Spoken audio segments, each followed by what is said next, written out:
ఈ వృశ్చిక రాశి జాతకులకు ఈ వారము అంతా అనుకూలంగానే ఉంటుందని చెప్పవచ్చు. గత వారం 2 వారాలతో పోలిస్తే ఈ వారము కంపారేటివ్లీ చాలా బెటర్. అతిగా ఆలోచించడం మానేయండి. ఏది జరగాలో అది జరుగుతుంది అని నిర్ణయించుకొని ముందుకు వెళ్ళండి.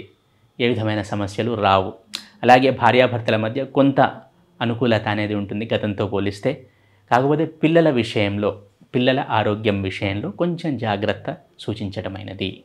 ఖర్చులు ఉంటాయి వారాంతంలో, బెంగపడాల్సింది ఏం లేదు. కాకపోతే అవి అన్ఎక్స్పెక్టెడ్ ఖర్చులు అయ్యే అవకాశం ఉంది. కాబట్టి ఈ మనీ యొక్క యూసేజ్ విషయంలో సేవింగ్స్ విషయంలో కొంచెం జాగ్రత్తగా ఉండండి ఈ వృశ్చిక రాశి జాతకులకు. ఆరోగ్యం పర్వాలేదు, బాగానే ఉంటుంది గతంతో పోలిస్తే. అలాగే పిల్లల ఆరోగ్యం కొంచెం జాగ్రత్త. అలాగే విద్యార్థులైన వృశ్చిక రాశి జాతకులు కొంచెం ఏకాగ్రతను పెంచుకోవాలి. వాళ్ళు చక్కగా చదువుతారు, ఎటువంటి సందేహం లేదు. కాకపోతే ఇంకొంచెం అవసరం. ఫోకస్, కాన్సన్ట్రేషన్ అనేది ఇంకొంచెం ఎక్కువగా ఉండాలి. పోటీతత్వం అనేది ఇంకొంచెం పెరగాలి ఈ వృశ్చిక రాశి విద్యార్థులలో. అలాగే వృత్తి, ఉద్యోగ వ్యాపారాల్లో ఉన్నవారికి మామూలుగానే ఉంటుంది. ముఖ్యంగా ఉద్యోగంలో ఉన్నవారు కొత్త ఆపర్చునిటీస్, కొత్త అవకాశాలకై ప్రయత్నం చేయండి.